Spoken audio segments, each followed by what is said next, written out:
All right, babies, we're gonna make some homemade Italian spaghetti sauce. Very simple.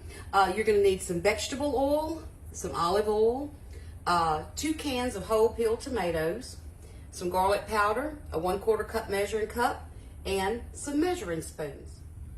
This is half olive oil and half vegetable oil in a 1/4 cup measuring cup. And we're gonna put it into our pot here. If you don't have any olive oil, you can do all vegetable oil or you can do all olive oil. Okay, once your oil gets hot and is sort of shimmering in the pan, this next part goes fast. You'll need to have your 1 teaspoon of garlic powder ready to go. You'll also need your 2 28-ounce cans of whole peeled tomatoes ready to go. Let me take that top off.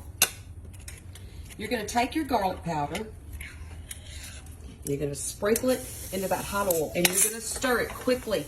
Quickly stir it. You just wanna brown it a little bit, just like that. And then right behind it, put in your whole tomatoes. Both hands. Now, you can take these tomatoes and you can dump them in a bowl and squish them up with your hand before you start.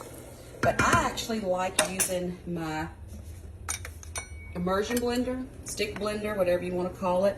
And I just put it in there and blend up these tomatoes.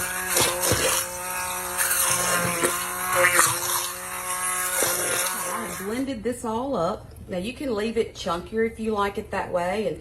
And you may ask, why use whole peeled tomatoes when you could use sauce? Well, sauce and paste have been processed and it's already been cooked.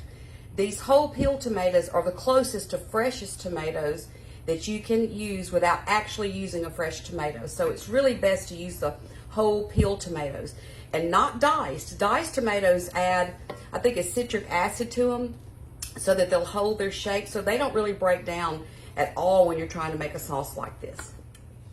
All right, now that our sauce is boiling, and I like to boil it on high. If you're gonna cook it on high, you need to stir it every few minutes so it doesn't stick.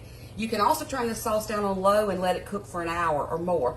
But since we're kind of in a hurry, we're gonna go ahead and just let that cook on high.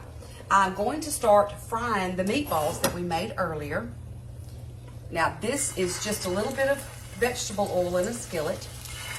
We ended up with 17 meatballs, which is fine.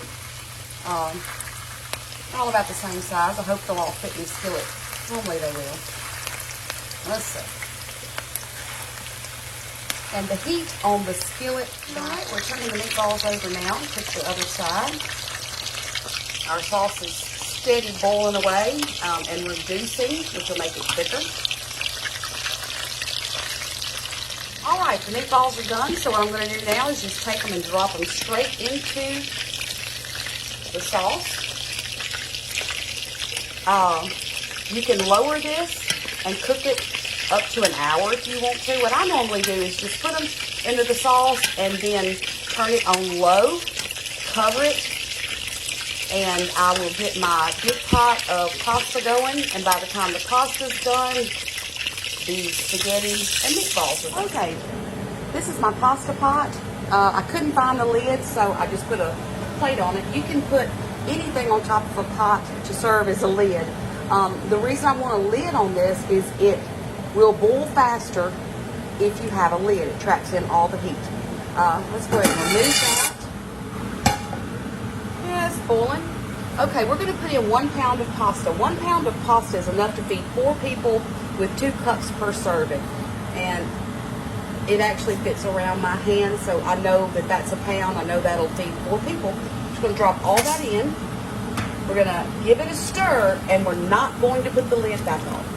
Now, if you're new to cooking pasta, this is when you'll start a timer.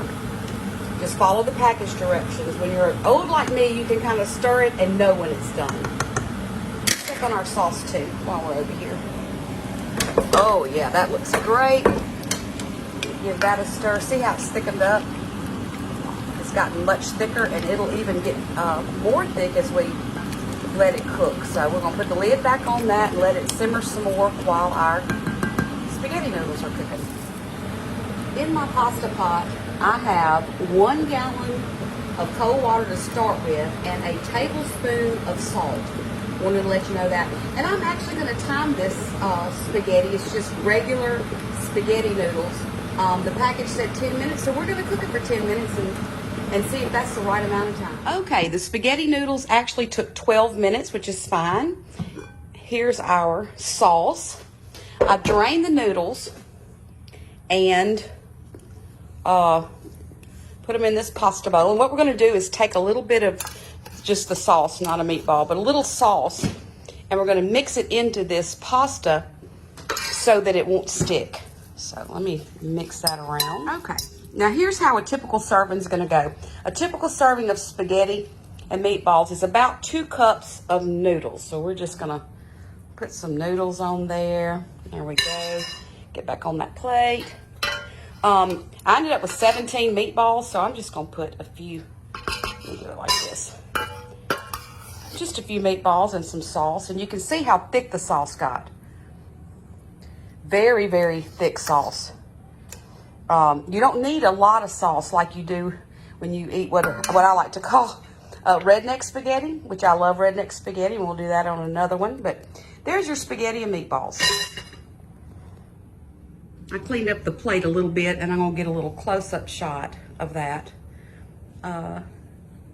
Yeah, very inexpensive, very nutritious meal. You can feed 4 people for less than $10, okay? All right, y'all, have a good one.